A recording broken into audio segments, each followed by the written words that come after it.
एक जमाने में अपनी चकाचौंध के लिए मशहूर लास वेगास शहर आज ज़ॉम्बीज़ का गढ़ बन चुका है। सरकार ने इस पूरे शहर को ऊंची दीवारों से बंद कर दिया है और कुछ ही दिनों में यहाँ एक परमाणु बम गिराकर इसे हमेशा के लिए मिटाने की तैयारी है। तभी एक जापानी अरबपति स्कॉट, बड़ा नामी पूर्व सैनिक जो अब बर्गर बेचता है, को एक ऑफर देता है। शहर के एक कसिनो के लॉकर में $200 मिलियन रखे हैं। स्कॉट को अपनी टीम लेकर अंदर जाना है और वो पैसे निकालने हैं। बदले में उसे मिलेंगे $50 मिलियन।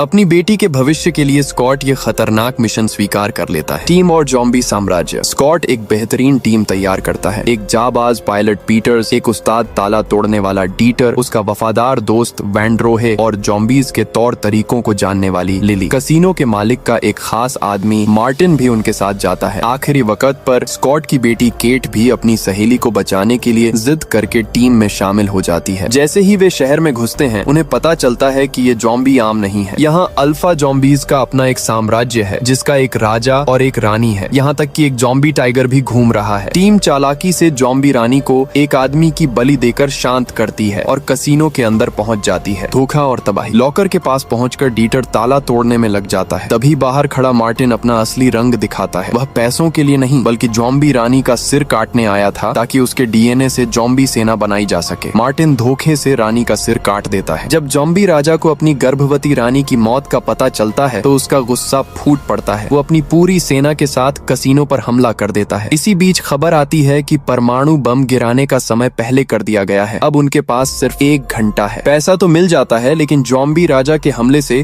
टीम के लोग एक एक करके मरने लगते हैं। डीटर अपने दोस्त वैंडरोहे को बचाने के लिए खुद को लॉकर में बंद कर लेता है और मारा जाता है। बाहर धोखेबाज मार्टिन को ज़ॉम्बी टाइगर बेरहमी से मार डालता है। दर्दनाक अंत और नया खतरा। स्कॉट अपनी बेटी केट को बचाने के लिए ज़ॉम्बीज़ के मुख्य ठिकाने पर जाता है। वे किसी तरह पायलट पीटर्स के साथ हेलीकॉप्टर में बैठते हैं, लेकिन ज़ॉम्बी राजा उड़ते हेलीकॉप्टर पर भी कूद जाता है। हेलीकॉप्टर के अंदर एक खूनी लड़ाई होती है। स्कॉट ज़ॉम्बी राजा के सिर में गोली मार देता है, लेकिन इस दौरान राजा उसे काट लेता है। तभी परमाणु बम फटता है। शॉकवेव के कारण हेलीकॉप्टर क्रैश हो जाता है। क्रैश में पायलट मारी जाती है। रोती हुई केट के सामने उसका पिता स्कॉट एक ज़ॉम्बी में बदलने लगता है और केट को मजबूरन अपने ही पिता को गोली मारनी पड़ती है। ट्विस्ट। कहानी यहाँ खत्म नहीं होती। कसिनो के लॉकर में बंद रहने के कारण वैंड्रोहे परमाणु धमाके से बच जाता है। वह पैसों से भरे बैग लेकर बाहर निकलता है और एक प्राइवेट जेट किराए पर लेकर मैक्सिको के लिए उड़ान भरता है। लेकिन हवा में जब वह टॉयलेट के शीशे में खुद को देखता है तो उसके होश उड़ जाते हैं। ज़ॉम्बी राजा ने उसे भी काट लिया था। वह मुस्कुराता है क्योंकि अब मैक्सिको में एक नई ज़ॉम्बी तबाही शुरू होने वाली थी।